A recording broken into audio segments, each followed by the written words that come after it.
우리 하나님 앞에 기도드리겠습니다. 우리를 사랑하시는 참 좋으신 하나님 아버지, 우리가 날마다 하나님 앞에 나와 예배드리며 찬송하며 기도드립니다.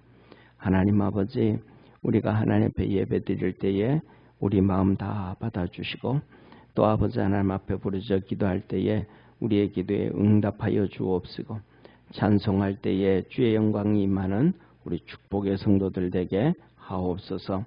오늘도 이 아버지 하나님 예배드리러 나왔습니다. 이제 무더위가 본격적으로 시작되어지고 장마도 시작되어지고 여러 가지 어려운 문제들이 있습니다. 아버지 장마로 인해서 여러 가지 많은 피해들이 생기기도 시작하고, 또 머지않아서 태풍이 올라오면서 또 힘들게 할 수도 있습니다. 하나님께서 우리 사랑하는 모든 믿음의 성도들 지켜보아여 주옵시고, 태풍 가운데서도 장맛비 가운데서도 뜨거운 아버지 하나님이여 이 여름의 이 무더위 가운데서도 다 지켜주옵시고, 또 아버지 하나님이여 이렇게 피서를 갑니다. 어떤 움직이는 곳곳마다 주께서 늘 동행하시고 함께 하셔서 하나님의 은혜를 경험하게 하시고 우리 주님의 돌보심을 체험하는 우리 축복의 성도들 되게 하옵소서. 아버지 하나님, 오늘도 마음속에 이런저런 기도의 제목들이 있는 성도들에게 힘 주시고 능력 주시고 성령으로 충만하게 하시고 문제가 예수님의 이름으로 다 해결되어지도록 역사하옵소서. 우리의 믿음이 점점 커져가도록 축복하옵소서. 예수님의 이름으로 기도드립니다. 아멘. 우리 하나님 말씀 같이 보겠습니다. 요한계시록 2장 주보에는 8절이라 그러는데 우리 1절부터 보겠습니다.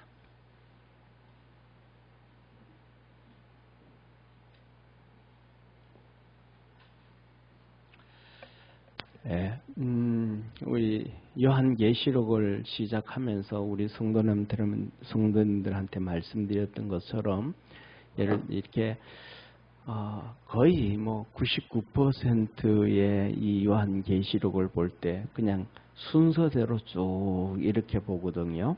순서대로 1장 1절 2절 3절 2장 1절 2절 3절 쭉 이렇게 보는데, 이번 우리 올해는 우리 수요일 날 이 계시록을 볼 때는 하나님 말씀 그렇게 보지 않는다고 했습니다. 그렇게 하지 아니하고, 예를 들면 첫 번째 2장 3절에 보면 7교회가 나오는데, 7교회는 주님의 나타나신 모습, 첫째로는 이 7교회의 특징들이 있어요. 그 특징이 뭐냐 하면 이렇습니다. 한번 보세요. 7교회에 나타나신 예수님의 모습이 있어요. 그리고 이 예수님께서 나타나셔서 7교회 첫째는 칭찬을 하십니다. 그 다음에 두 번째는 책망을 하십니다. 그 다음에 네 번째로는 권면을 합니다. 너 이렇게 살아라 하고 권면을 하십니다. 그리고 마지막으로 그러면 이겨라. 성령의 음성을 듣고 교회에 주시는 성령의 음성을 듣고 이겨라 그럽니다. 그러면 하나님께서 너에게 상급을 주겠다 이렇게 말씀합니다. 그런데 특징이 뭐냐면 이 7교회에 나타나신 예수님의 모습이 7교회에 나타나신 모습이 다 다릅니다. 그 다음에 7교회의 칭찬과 책망이 다 달라요. 그리고 마지막으로 이겨라 하신 말씀은 똑같습니다. 성령의 음성을 듣고 이겨라. 그래서 그러면 또 상급을 주시는데 상급은 또 달라요. 그래서 이 말씀인데, 그래서 이렇게 순서대로 안 보고 이번에는 우리가 계시록을 보면서 7교회의 예수님의 모습만 첫 번째부터 시작해서 7교회에 나타나신 예수님의 모습을 일단 다 보고, 첫째로는 그래서 그것을 보면서 나에게 나타나신 예수님의 모습은 어떤 모습인가, 또 우리가 섬기는 우리 교회에 나타나신 예수님은 어떤 모습인가 하면서 점검하는 우리 축복의 성도가 되기를 바랍니다. 두 번째 이걸 이어서 주님께서 우리에게 칭찬하시는 모습들을 두 번째 첫 번째부터 7개까지 다 보고 책망도 이런 식으로 권면도 마지막에 이겨라 이런 말씀은 똑같아요. 이 말씀은 성령의 음성을 듣고 이겨라 그럽니다. 한번 따라 합시다. 성령의 음성을 듣고 이겨라. 그런데 중요한 것은 그 성령의 음성이 뭐냐면 교회에서 주시는 성이 주님이 교회에 교회에 계시잖아요. 그러니까 그 교회에 주님께서 주시는 그 말씀을 들으라. 그냥 이 기준점이 없이 그냥 성령의 음성을 들으라 라고 할 때 그냥 기준점이 없이 교회가 떠나서 교회를 떠나서 그냥 성령의 음성을 들으라 할 때는 우리에게는 심각한 위기에 빠질 수가 있어요. 이게 뭐냐면 첫째로는 이 성령인지 이게 이 성령인지 사탄이 우리에게 하는 말인지 사단인지 성령인지 잘 분간할 수가 없을 수 있어요. 그 다음에 두 번째 사람은 영적 존재거든요. 영적 존재이기 때문에 이 내 속에서 우리의 생각인지 성령의 음성인지 분간할 수 없네요. 내 소리, 내 생각, 내 소리. 이거는 이제 육신의 소리와 영적인 소리도 있을 수 있고 육신적인 소리도 있을 수 있거든요. 그런데 이건지 아닌지를 분간하기가 어려워요. 그리고 세 번째로는 정말로 성령의 음성인지 이것들을 구분하기가 정말 어려워져요. 그래서 하나님은 한 교회 안에서라고 얘기합니다. 왜냐하면 교회 안에서 하시는 말씀은 교회는 주님이 세우신 거예요. 할렐루야. 그래서 교회는 일단 주님이 세우신 거예요. 그리고 마태복음 16장에 내가 교회를 세우리니 음부의 권세가 이기지 못하리라. 그래서 첫째로는 주님이 교회를 세우고 두 번째는 주님 말합니다. 내가 가서 또 다른 보혜사를 너희에게 보내겠다. 이분이 성령님이란 말이에요. 그러면 또 다른 보혜사라면 첫 보혜사는 예수님인 거예요. 예수님. 그래서 예수님과 성령과는 연결되어져 있음을 믿으시길 바랍니다.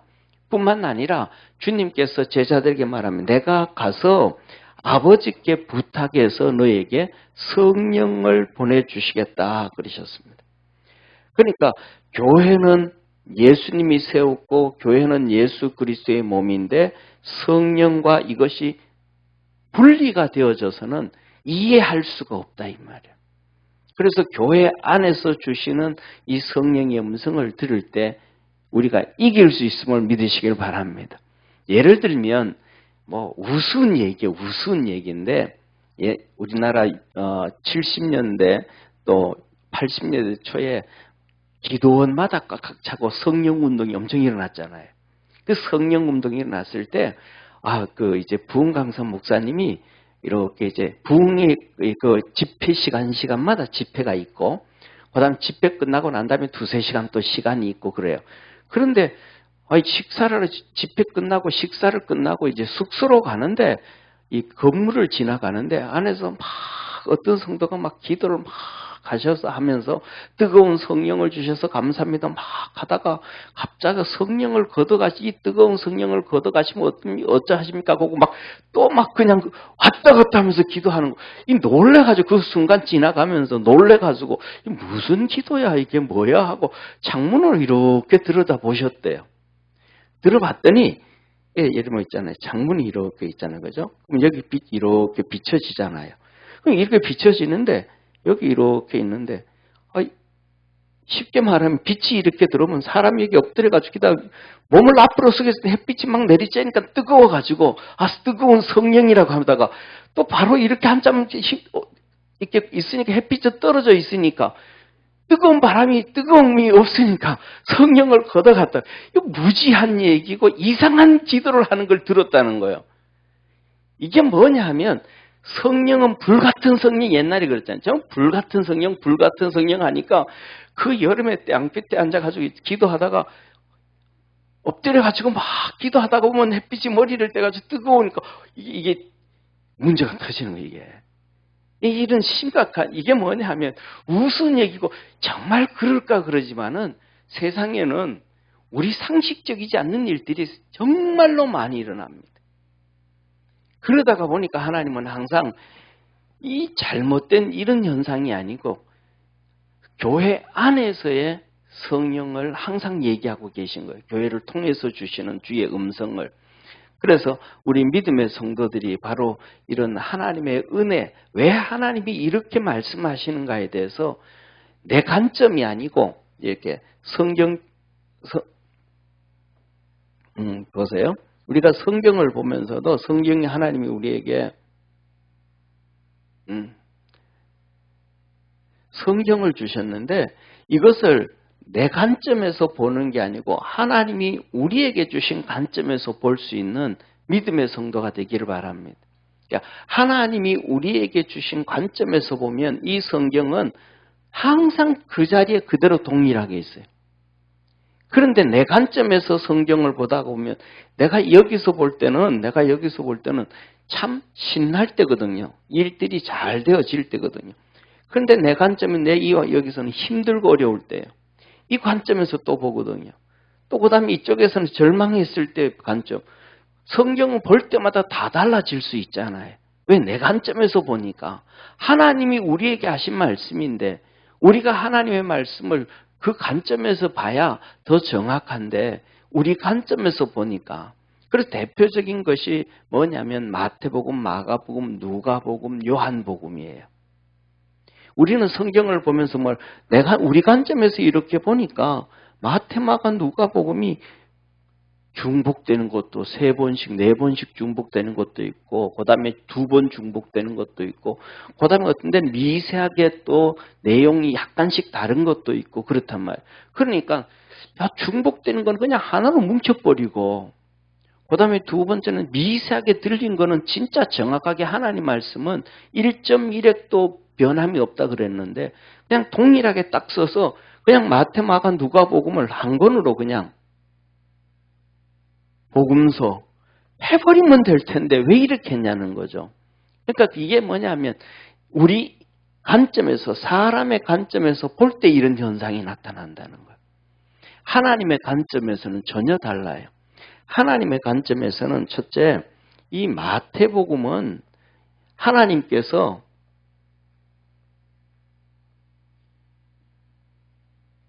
유대인들에게 주신 메시지예요. 유대인들은 벌써 하나님의 자녀라 그러잖아요. 그죠? 아브라함의 후손이잖아요. 하나님을 섬기잖아요. 그런데 하나님을 제대로 못 섬기는 바리새인들 같은 사람도 있고 그 다음에 간음하다가 잡혀온 여인들도 있고 이렇게 층이 다양하잖아요. 그러니까 하나님을 알고 믿는 자들에게 마태복음을 통해서 예수 그리스도를 믿게 하게 하고자 하는 것이 마태복음이에요.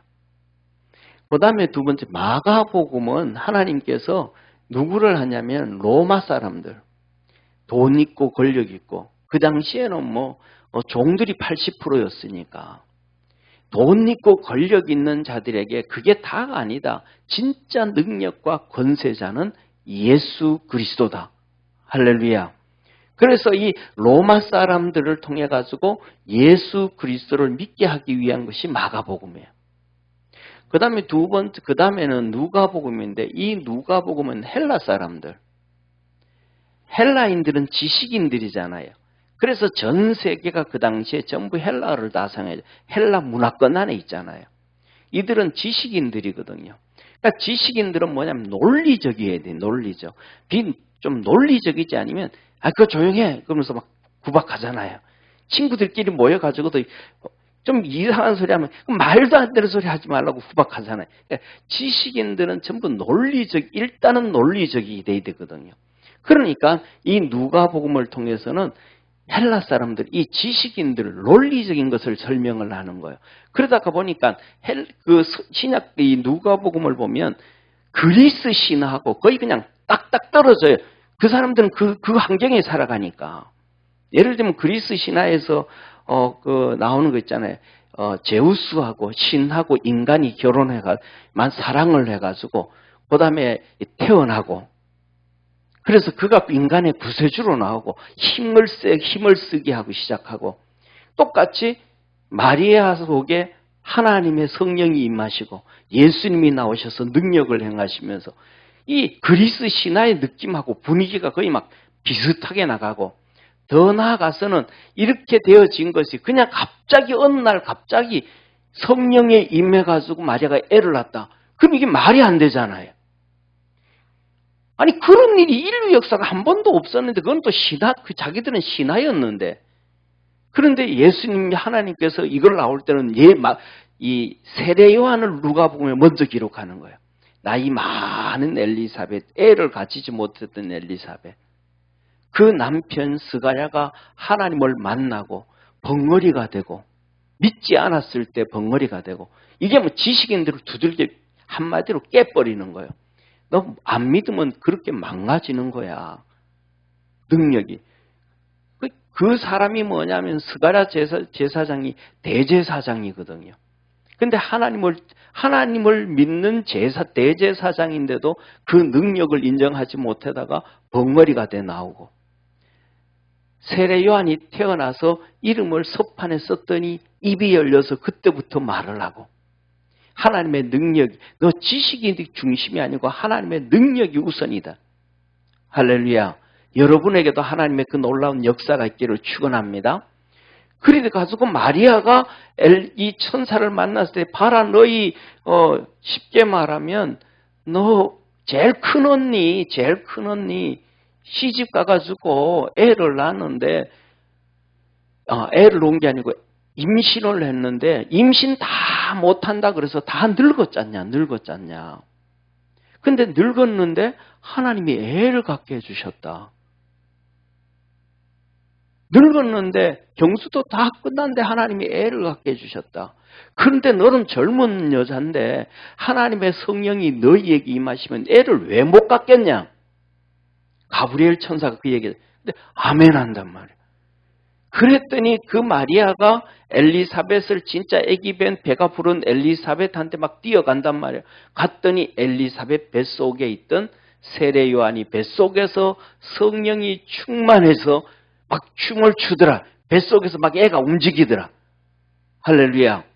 그러면서 이 예수 그리스도의 탄생부터 시작해서 십자가의 죽음과 그 다음에 부활을 정말 논리적으로 막 정교하게 써내려간 것이 누가복음이에요. 그래서 지식인들이 그것을 보면서 이렇게 갑자기 이거 뭐 안 돼 이렇게 변명하지 못하고 튀어나가지 못하게 하는 이런 말씀들. 이게 누가복음. 그래서 헬라 사람들을 통해서, 그 다음에 요한복음 같은 경우에는 우리가 잘 아는 것처럼 이제는 다른 데와 다 떠나서 이 요한복음은 전 세계 모든 사람들, 모든 민족, 모든 사람이, 여기에는 전 세계 모든 민족, 모든 사람에게는 뭐가 있냐면 종교가 있습니다. 종교. 샤머니즘부터 귀신들을 다 섬기고 이 종교성을 가지고 있어요. 종교성을 인간에게 종교성을 가지고 있다. 그래가지고 지난번에 신문에 보면 크리스찬 신문인가 제가 스크랩을 해놨는데 그 신문에 보면 이런 얘기를 해요. 뭐냐면 그 신문에 뭐냐면 우리가 성령의 은사하면서 방언 얘기하잖아요, 그죠? 그래서 방언 얘기하는데 그 신문에 과학자들이 써놨는데 사람에게는 종교성이 있대요. 종교성. 그래서 뭐냐면 그런데 이 방언이 시작할 때 되면 내가 바뀌어진대요. 그래서 사람이 종교성으로 넘어간대요. 그러니까 육신에 잡혀져 있다가 종교성으로 넘어간다는 거예요. 하나님의 성령이 은사를 통해서 방언을 할 때 그것들을 이제 이렇게 간단하게 총신대 교수가 말씀을 하시는 것을 해놓은 것을 이제 이렇게 세미나에서 말을 한 것을 이제 신문에 내놨는데 거기서 뭐 우리에게 인간성이 종교성을 가지고 있거든요. 그러니까 뭐냐면 전 세계 모든 나라, 모든 민족, 모든 부족 국가 어디에든지 종교는 다 있는 거예요. 종교 없는 데가 없는 거예요. 그러니까 이 종교라는 건 뭐냐면 진리를 추구하잖아요. 예, 진리를 추구해. 종교하면 진리를 추구하잖아요.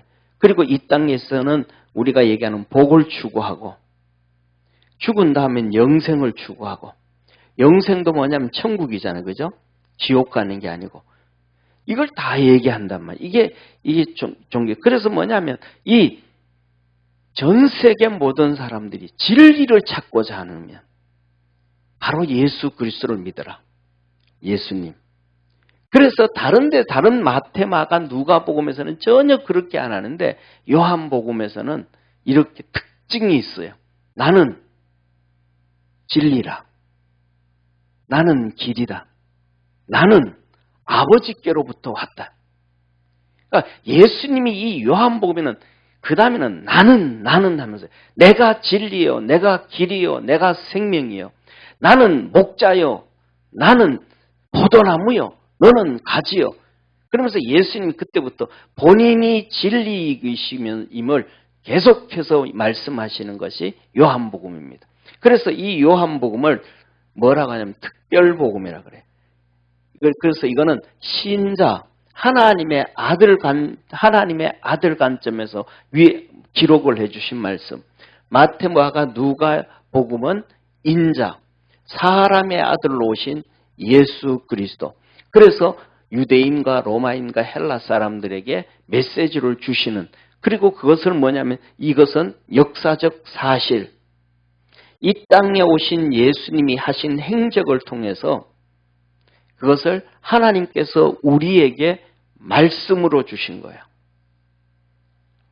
그러니까 이 하나님의 말씀, 예수님이 행하신 이 행적을 통해서 우리에게 말씀을 주셨기 때문에 이 유대인들 하나님을 믿는다 그러면서도 예수님을 안 믿는 진리의 길을 가지 않는 그들에게 주는 메시지와 그 다음에 모든 돈과 세상의 권력을 다 가지고 있는 로마인들에게 주는 메시지와 그 다음에 또 이 지식인들을 가지고 있는 헬라의 지식인들이 있는 그들에게 주는 메시지와 그 다음에 더 나아가서는 전 세계 모든 이 도를 추구하는 진리를 추구하는 사람들에게 주는 메시지가 말씀이 똑같을까요? 조금씩 뉘앙스가 다를까요?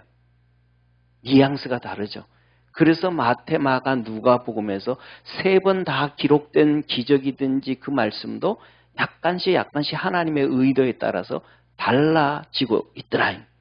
그러니까 이것을 하나님의 관점에서 보면 너무 쉬운데 우리 인간적인 관점은 왜 좀 다르냐? 이거 다른 거니까 이거 성경이 틀린 거 아니냐? 1.1획도 다른 말씀이 아닌데 이렇게 우리는 잘못 해석을 하게 되고 이해를 하게 되어지는 거예요. 그래서 오늘 이 본문 이런 것을 바라보면서 이 교회를 통해서 주님이 하시고자 하시는 이 음성을 우리가 잘 듣고 믿음 안에서 승리하는 우리 축복의 성도가 되어지기를 주의 이름으로 축원합니다. 자, 그래서 오늘 오늘 우리가 한번 성경을 한번 읽어보겠습니다. 오늘 본문 말씀은 2장 8절을 했는데 2장 1절부터 앞에 이제 PPT를 보시고 같이 읽게요. 7교회에 나타나신 예수님의 모습입니다. 그래서 우리가 2번 정도 한번 이렇게 읽으려고 그래요. 2번 정도 읽어서 내게 일단은 그 내용을 자세하게 들어가는 거는 2번째 쳐놓고 우리가 일단 이렇게 보면서 내게 임하신 예수님의 모습은 어떤 모습일까?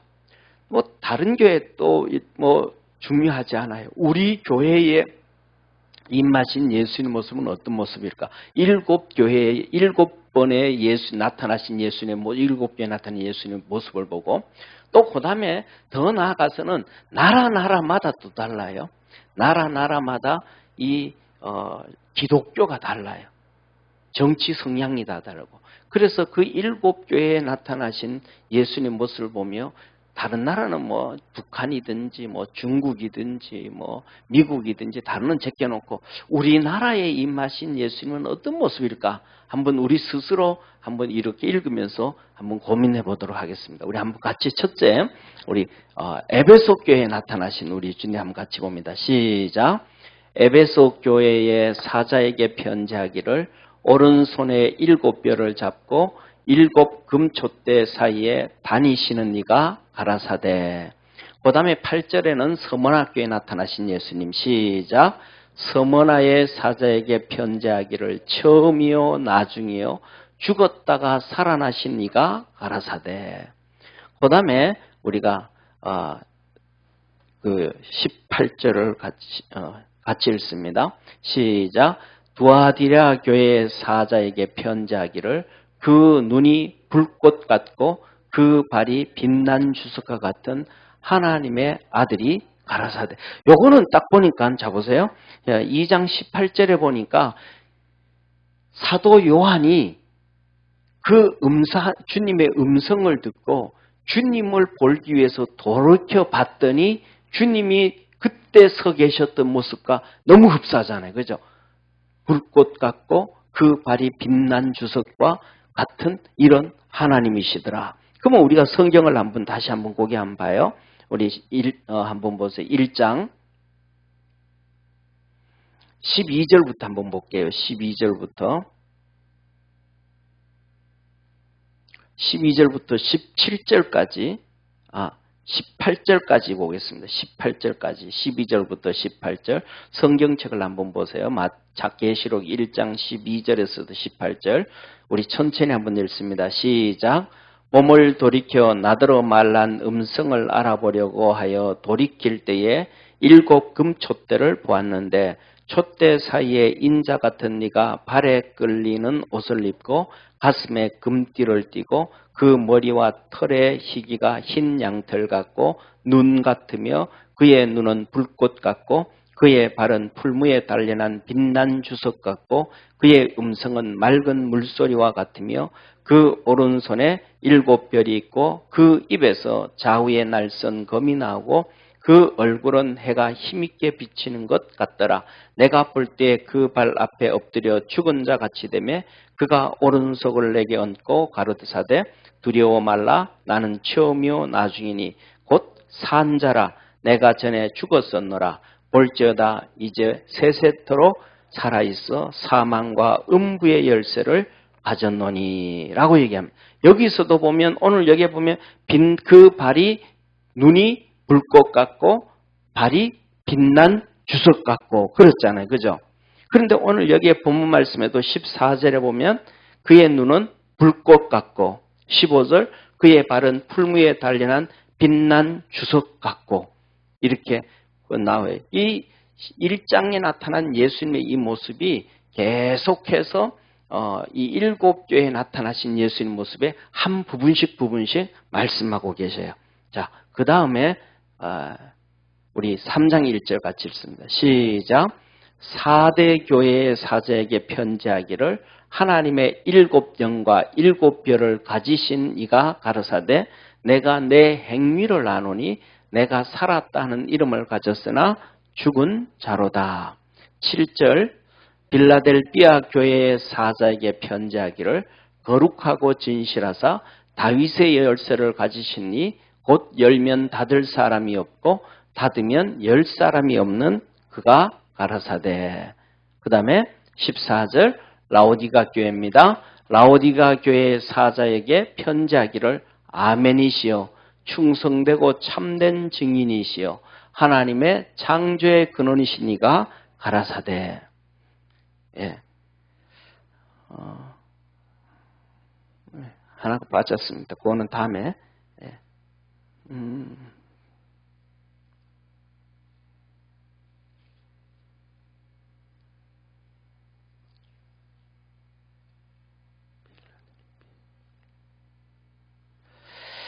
예. 오늘 여기서 다시 한번 이렇게 한번 보시면, 자, 다시 한번 우리, 다시 한번 볼게요. 다시 한번 우리 에베소부터 7교회 한번 같이 읽습니다. 쭉 띄어서 읽겠습니다. 같이 읽습니다. 시작. 에베소 교회의 사자에게 편지하기를 오른손에 7뼈를 잡고 7 금초대 사이 다니시는 이가 가라사대 서머나 교회의 사자에게 편지하기를 처음이요 나중이요 죽었다가 살아나신 이가 가라사대 버가모 교회의 사자에게 편지하기를 좌우에 날선금을 가지신 이가 가라사대 두아디라 교회의 사자에게 편지하기를 그 눈이 불꽃 같고 그 발이 빛난 주석과 같은 하나님의 아들이 가라사대 사대 교회의 사자에게 편지하기를 하나님의 7 영과 7 뼈를 가지신 이가 가라사대 내가 내 행위를 아노니 내가 살았다는 이름은 가졌으나 죽은 자로다. 빌라델비아 교회의 사자에게 편지하기를 거룩하고 진실하사 다윗의 열쇠를 가지시니 곧 열면 닫을 사람이 없고 닫으면 열 사람이 없는 그이가 가라사대 라오디가 교회의 사자에게 편지하기를 아멘이시여 충성되고 참된 증인이시여 하나님의 창조의 근원이시니가 가라사대 아멘. 이 본문을 이렇게 7교회에 나타나신 예수님을 이렇게 읽으면서 여러분에게 내한테는 이렇게 나타나셨다라고 느끼는 게 있어요? 좀 어렵죠, 그죠? 그냥 좀 쉬우면 딱 쉬우면 좋은데 여기서 보면 이제 거꾸로 올라가면 이 마지막 라오디게아 교회에서는 충성스러운 주님의 모습이에요. 충성스러운 모습. 주님이 우리에게 충성을 요구하고 있는 것 같기도 하고요. 그 다음에 두 번째 빌라델비아 교회는 거룩한 다윗의 열쇠를 가지신 분. 이게 이제 능력의 능력. 그런데 이 빌라델비아 교회는 특징이 우리는 있잖아요. 막 하나님으로부터 많은 능력을 받고 막 큰 권능을 받고 그래야 막 세상을 모든 걸 이기고 시험도 이기고 이런다 그러잖아요. 그런데 뭐냐면 하나님은 우리에게 그렇게 말씀을 하지 않아요. 많은 능력을 줬든 적은 능력을 줬든 큰 믿음을 줬든 작은 믿음을 줬든 이기게 하시는 거예요. 이기는 방법이 뭐냐면 고린도전서 13장 7절이에요. 한번 잡으세요. 이기는 방법은 고린도전서 13장 7절. 사랑에 대해서 사랑의 정의를 합니다. 그러면서 첫째는 모든 것을 참고 두 번째 모든 것을 믿고 세 번째 모든 것을 바라고 네 번째 모든 것을 견디느니라. 이거 하나님이 사랑은 모든 것을 참고 모든 것을 바라고 모든 것을 이렇게 믿고 모든 것을 견디느니라. 그렇게 말씀을 해요. 그런데 여기서 보면 참고 견디고 이 말씀이 똑같은 것 같잖아요. 그죠? 똑같은 것 같은데 이렇게 의역을 좀 하면 번역을 하면 좀 달라요. 이게 뭐가 좀 다르냐 하면 쉽게 말하면 참고 이 말은 허물을 다 덮어주니라고 잡는 거예요. 허물을 덮어주니라. 막 지받고 싶은데 초특배 한번 좀 까버리고 싶은데 그냥 덮어주는 거예요. 이 특징이 뭐냐? 어디서 많이 나오냐 하면 열왕기, 상, 하, 그 다음에 대상, 대하. 이스라엘 백성들의 왕이 막 계속 죄를 짓는 거예요. 하나님 그냥 확 정리해버리고 그냥 나라 없애버리고 싶은데 다윗이 하나님 앞에서 열심히 살아가지고 다윗에게 약속한 게 있어가지고 하나님이 또 덮어주는 거예요. 또 참고 또 넘어가고 참고 또 넘어가고.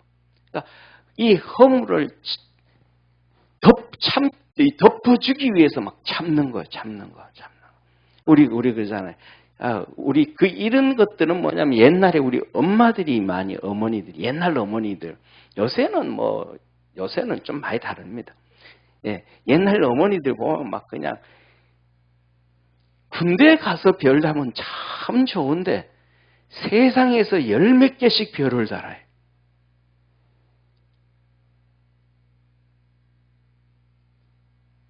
세상에서 별을 열 몇 개씩 달면서 맨날 편지 써가지고 이 감옥소에다가 돈 넣어달라고 막 이거 해놓으라고 막. 그래도 엄마는 뭐라고 해요? 맨날 그놈 뒷바라지에 시골에서 농사 지어가면서도 그 허물을 그냥 아들 위해서 계속 그냥 허물을 보고 덮어주. 하나님이 우리의 허물을 보고 막 덮어주시는 거. 이게 사랑이라는 게 진짜 사랑. 오늘 거의 일반적인 부모들도 그러잖아요. 그죠? 자식들 허물 그거 부모들은 거의 대부분 이런 얘기 하잖아요. 너 호적에서 파나가 자식아. 그러면 직접 파내준 적은 없어.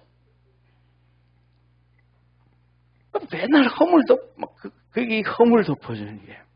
그리고 바라고 소망 가운데 있고 믿고 또 그냥 또 거짓말 치고 말이죠.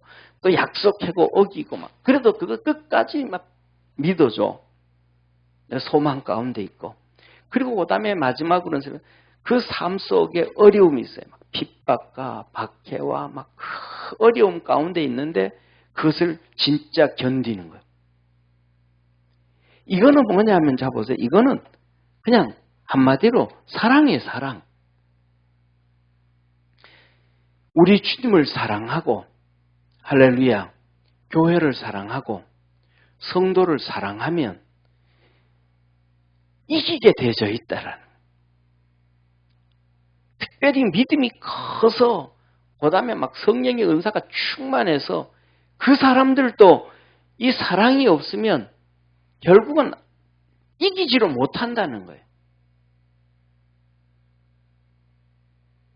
그래서 뭐냐면 우리가 아는 것처럼 갈라디아서 5장에 보면 성령의 열매를 얘기할 때 육신의 열매와 성령의 열매를 얘기할 때 육신의 열매에서는 음란을 얘기해요. 그런데 성령의 열매에서는 사랑을 얘기해요. 그래서 성령의 열매 뭐라? 사랑과 희락과 화평과 처음이 그냥 사랑이 나오는 거예요. 그리고 또 성령의 은사 중에서 고린도전서 12장 1절부터 4절까지는 이렇게 말씀하잖아요. 나는 너희가 신령한 것을 알지 못하기를 원치 아니하노니 너희는 다 신령한 것을 알기를 원하노라. 능력은 하나님으로부터 오는 것이요.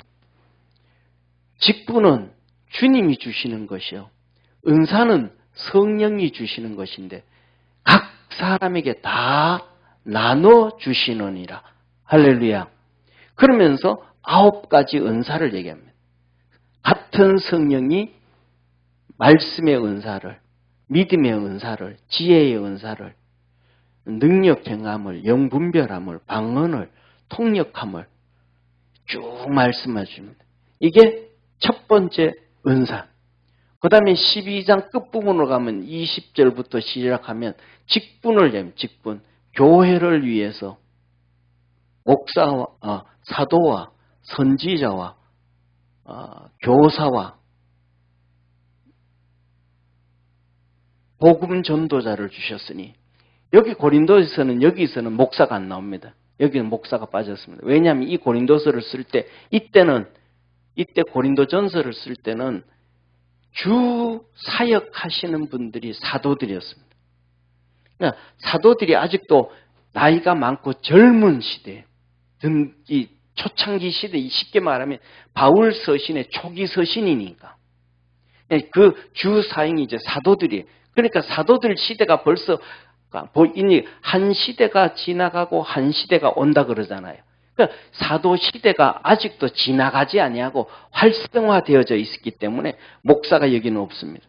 그리고 나중에 에베소서에 가면 교회를 위해서 주께서 사도와 선지자와 복음 전도자와 거기서 나옵니다. 목사와 교사를 주세요. 이때는 이제 사도들이 한 시대가 지나가고 디모데, 디도 뒤에 목사 시대가 도래되어지기 때문에 뒤에 나오는 것은 목사가라고 얘기를 합니다.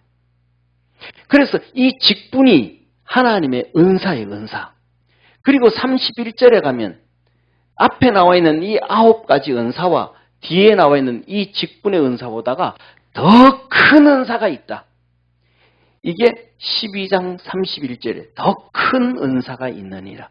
그리고 13장 1절에 천사의 말을 할지라도 사랑이 없으면 울리는 꽹가리와 같고 하면서 13장을 사랑을 쭉 말씀을 해요. 그리고 13장 13절에 믿음과 소망과 사랑은 항상 있을 것인데 그 중에 제일은 사랑의 은사가 제일 큰.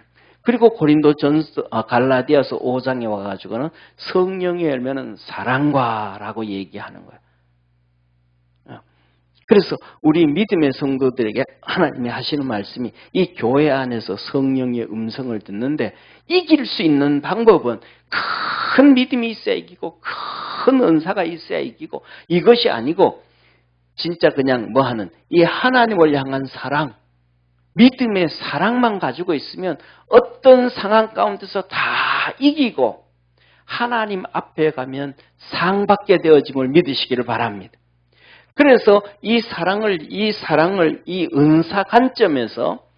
은사 관점에서 사도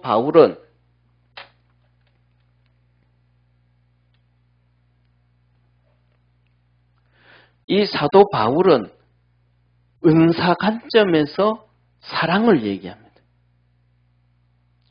그런데 사도 요한은 이 1, 2, 3서에서 이 은사의 관점이 아니고 하나님의 존재 관점에서 하나님의 본질 관점에서 사랑을 얘기합니다. 그러니까 하나님으로부터 온 게 은사잖아요. 그러니까 이 사랑으로 연결되어지는 거예요.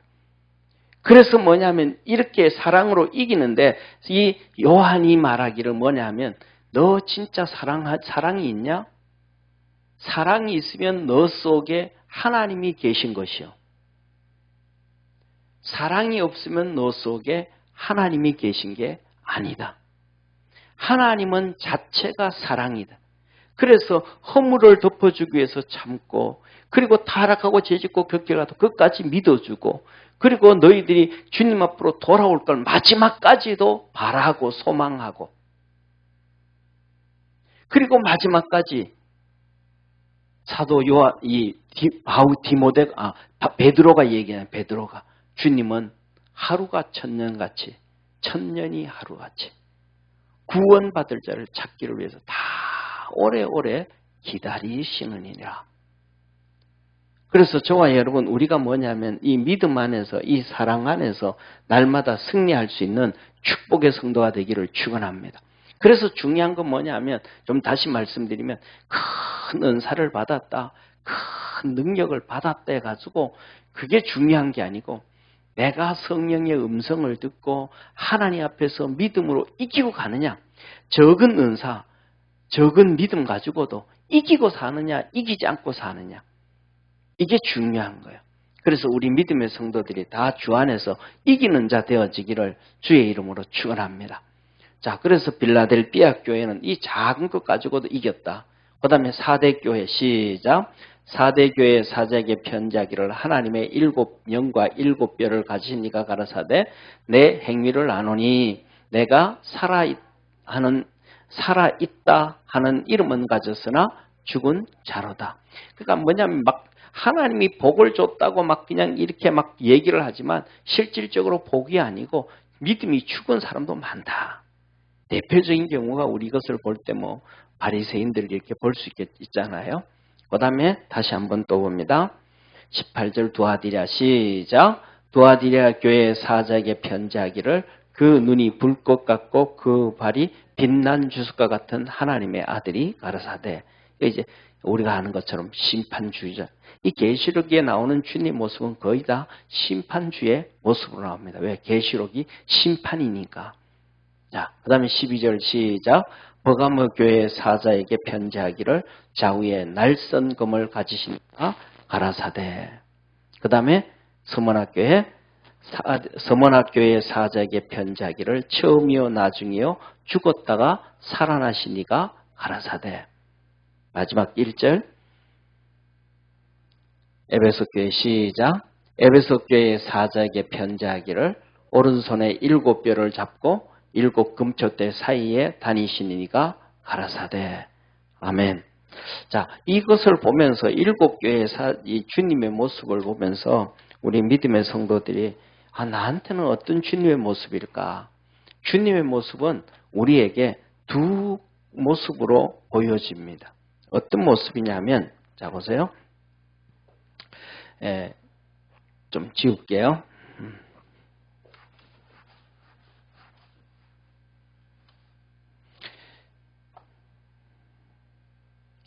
주님의 모습은 이 집을 이렇게 지으면 기둥이 2개잖아요. 이 기둥, 이게 하나님의 속성이라고 얘기하면 하나님의 속성. 그래서 뭐냐면 하나님의 속성인데 우리에게 나타나는 모습은 2가지의 모습으로 나타납니다. 첫 번째로는 뭐냐면 우리 주님은 첫 번째 이 땅에 오실 때 우리에게 구세주로 오셨습니다. 그리고 주님은 또 나중에 이 땅에 심판주로 재림하십니다. 초림은 구세주로 오셨고 재림하실 때는 심판주로 오시는 거예요. 모습이 전혀 다른 모습이에요. 그러니까 이 두 모습처럼 하나님의 성품도 이 크게 나눠서 이런 모습으로 구분해 볼 수가 있는데 주님이 우리에게 나타나신 모습도 이렇게 두 종류의 모습.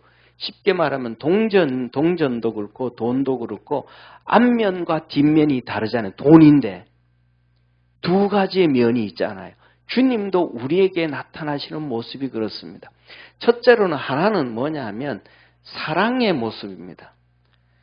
이 사랑의 모습을 통해서는 우리 주님은 우리에게 은혜를 베푸십니다. 그리고 또 하나는 우리의 주님은 공의의 주님이십니다. 이 공의의 주님은 우리에게 뭘로 나타나시냐면 심판의 주님으로 나타나십니다. 이렇게 주님은 우리에게 동전의 양면성 것처럼 항상 은혜와 이 공의, 그 다음에 사랑과 공의, 그 다음에 은혜와 이게 은혜, 다른 말로 하면 축복이죠. 은혜와 심판, 이 다른 말로 하면 저주예요. 이 모습으로 나타납니다. 그런데 사람들은 이쪽 모습은 보기 싫어해요. 이쪽 모습만 내가 무슨 죄를 지어도 내가 무슨 잘못을 해도 내가 뭘 해도 그냥 나한테는 한없이 관대하신 주님. 이렇게만 생각하고 이건 바라기를 원해요. 그런데 주님 모습은 이 모습과 이 모습이 항상 공존하고 있음을 믿으시길 바랍니다. 더 나아가서는 다윗을 그렇게 사랑해요. 그 열왕들이 밑 후손들이 막 그렇게 죄지어가지고 그도 없애버리고 나라도 없애버리고 싶은데 다윗 때문에 다윗을 사랑해서 다윗과 약속을 해서 주님이 춤을 꿀꺽 삼키고 넘어가요. 그랬던 그 주님이 다윗에게도 이 모습이 있고 다윗에게도 이 모습이 있는 거예요. 다윗이 강간하고 죄짓고 우리아를 죽이고 하나님은 그를 향하여 가차없이 심판하시고 징계하시는 하나님이심을 믿으시길 바랍니다. 그래서 우리에게는 뭐냐 하면 이 징계하고 심판을 징계하는 것이 우리에게 축복이에요. 이 땅에서 징계를 받았다라는 얘기는 하나님 앞에 가서 징계 안 받는다 이 말이에요. 이게 하나님의 은혜고 축복이라는 걸 믿으시길 바랍니다. 다윗이 이 땅에서 고난당하고 심판당하고 나니까 하나님 앞에 가서 괜찮거든요. 그런데 이 땅에서 그냥 하나님이 버려놔버리면 하나님 앞에 가면 진짜 돌이킬 수 없는 심판을 우리는 받아야 돼요. 그래서 오늘 이 계시록에 나와 있는 주님의 모습은 이쪽이 공의의 주님의 모습, 이쪽 모습이 주로 보여요. 왜? 여기에서 보면 계시록은 뭐냐면 아까도 말씀드렸잖아요.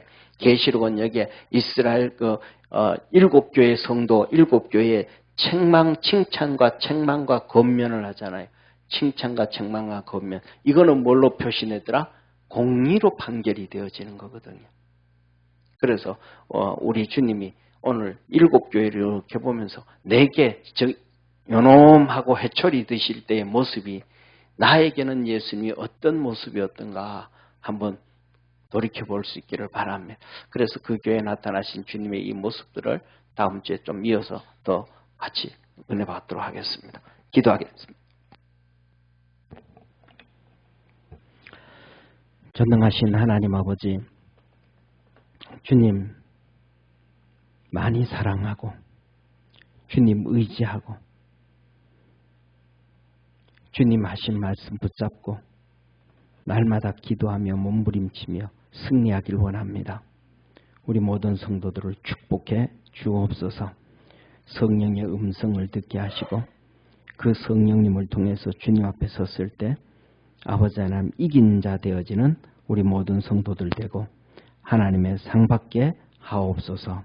하나님께서 우리에게 심령에 성령을 물부터 부어주시고 은혜를 물부터 부어주셔서 하나님의 말씀을 읽을 때에 들을 때에 묵상할 때에 깨닫게 하시고 아버지 하나님의 뜻을 알게 하옵시고 우리의 믿음이 커져가게 하옵시고 주님을 뜨겁게 사랑하는 우리 축복의 성도들 다 되게 도와 주옵소서. 하나님 전 나올 때마다 하나님께서 하늘의 큰 은혜를 날마다 부어주셔서 세상에서 이기는 자의 삶을 살고 하나님 앞에 섰을 때에 상 받는 축복의 자녀되게 하옵소서. 구원의 역사 날마다 이루어 주옵소서.